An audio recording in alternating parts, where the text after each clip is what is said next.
एक ज्ञानी मॉन्क जंगल के एक वृक्ष के नीचे ध्यान किया करते थे। वे रोज एक लकड़हारे को लकड़ियां काटकर ले जाते हुए देखते। एक दिन उसने उस लकड़हारे को रोककर कहा, सुनो भाई, दिन भर लकड़ी काटते हो और उस लकड़ी को बेच के 2 वक्त की रोटी भी नहीं जुटा पाते। तुम जरा जंगल में थोड़ा आगे क्यों नहीं जाते? वहां आगे चंदन के वृक्ष का घना जंगल है। एक दिन काट कर ले जाओगे तो हफ्ते भर के खाने की व्यवस्था हो जाएगी। उस गरीब लकड़हारे को विश्वास ही नहीं हुआ, क्योंकि वह तो सोचता था कि जितना वह जंगल को जानता है उतना और कोई नहीं जानता। जंगल में लकड़ियां काटते काटते ही तो उसकी जिंदगी बीती है। यह साधु यहाँ इस वृक्ष के नीचे बैठा रहता है, इसको क्या खाक पता होगा जंगल के बारे में। मानने का मन तो नहीं हुआ, लेकिन फिर सोचा कि नुकसान ही क्या है। कौन जाने, शायद वह सन्यासी ठीक कह रहा हो। फिर झूठ भी कहेगा क्यों? शांत आदमी मालूम पड़ता है, दयालु भी लगता है और इससे पहले कभी बोला भी नहीं है। एक बार प्रयोग करके देखने में क्या जाता है।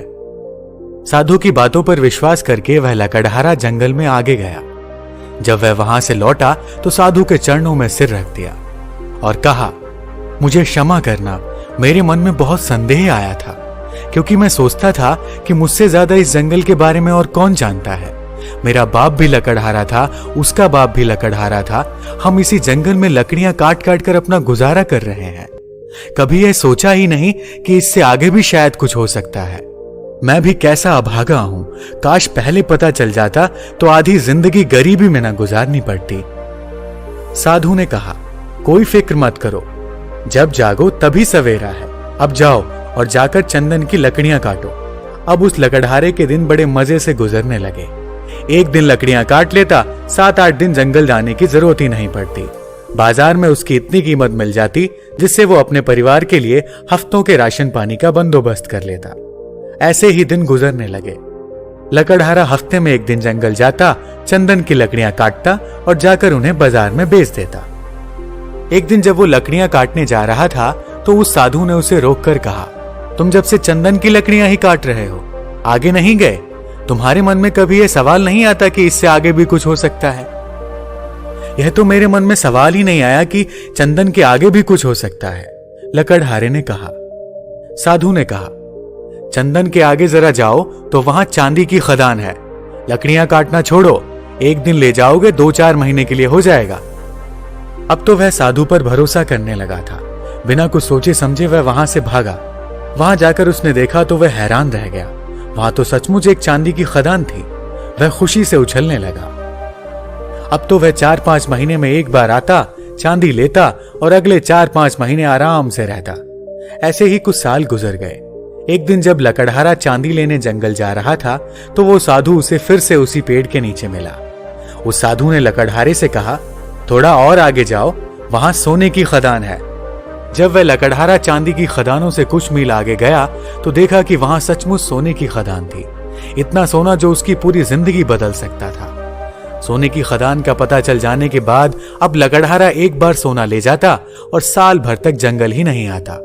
उसकी जिंदगी बड़े आराम से गुजर रही थी। ऐसे ही कुछ साल गुजर गए। सालों बाद जब एक दिन वह लकड़हारा जंगल में सोने की खदान की तरफ जा रहा था तो उसे फिर वह मॉन्क मिला, जो कि एक पेड़ के नीचे बैठकर ध्यान कर रहा था। जब उस मॉन्क ने लकड़हारे को सोने की खान की ओर जाते हुए देखा तो बोला, तुम कभी जागोगे कि नहीं, या मुझे ही हर बार तुम्हें जगाना पड़ेगा? तुम्हें खुद अपनी तरफ से सवाल नहीं उठता? मन में जिज्ञासा नहीं उठती कि आगे जाकर देखें कि क्या है? लकड़हारे ने कहा, मैं भी मंद बुद्धि, मुझे ये सवाल ही नहीं आया। मैं तो समझा कि सोने से बड़ा और क्या हो सकता है, बस यही आखिरी चीज रही होगी। फिर साधु ने कहा, अरे भोले इंसान, सोने की खानों से आगे जा, वहां तुझे हीरे की खदान मिलेगी। जब वो वहां जाकर देखता है तो उसे अपनी आंखों पर भरोसा ही नहीं होता। वह सचमुच हीरे की खदान के पास था। अब तो वो एक बार हीरे ले जाता और कई सालों बाद वापस जंगल में आता। समय के साथ वह लकड़हारा भी बूढ़ा हो गया था।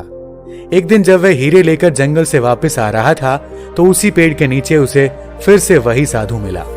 साधु ने कहा, अरे नासमझ, अब भी तू हीरों में ही रुक गया। अब तो लकड़हारे को बड़ी घमंड आ गई थी, क्योंकि वो बड़ा धनी हो गया था और महल माड़ियां भी खड़ी कर ली थी। उसने बड़ी घमंड के साथ साधु से कहा, अब छोड़ो भी, अब तो मुझे परेशान मत करो। अब हीरे के आगे भला क्या हो सकता है? उस मॉन्क ने कहा, हीरे के आगे मैं हूं। क्या तुझे कभी यह ख्याल नहीं आया कि यह आदमी मस्त यहां बैठा है जिसे पता है हीरों की खदान के बारे में, और वो हीरे नहीं भर रहा है। इसको हीरों से भी आगे, हीरों से भी बड़ा कुछ बहुमूल्य मिल गया है, तभी तो यहां निश्चिंत बैठा है। क्या तुझे यह कभी विचार नहीं आया? उस साधु की बात सुनते ही वह लकड़हारा रोने लगा और उस ध्यानी मॉन्क के पैर पकड़कर कहता है, मैं भी कैसा मूर्ख हूं, कभी सोच ही नहीं पाया कि जिसने यह सोने चांदी हीरे जवाहरात छोड़ दिए उसके पास जरूर इन हीरे जवाहरातों से भी बड़ा धन होगा। मैं जानना चाहता हूं कि तुम्हारे पास वह कौन सा धन है जिसके सामने इस दुनिया की सारी दौलत छोटी है। लकड़हारे की बात सुनकर साधु कहता है, वही तो मैं तुम्हें बताना चाहता हूं, उस धन का नाम है ध्यान। लकड़हारे ने कहा, लेकिन मुझे तो ध्यान करना ही नहीं आता। साधु ने कहा, ध्यान करना बहुत सरल है।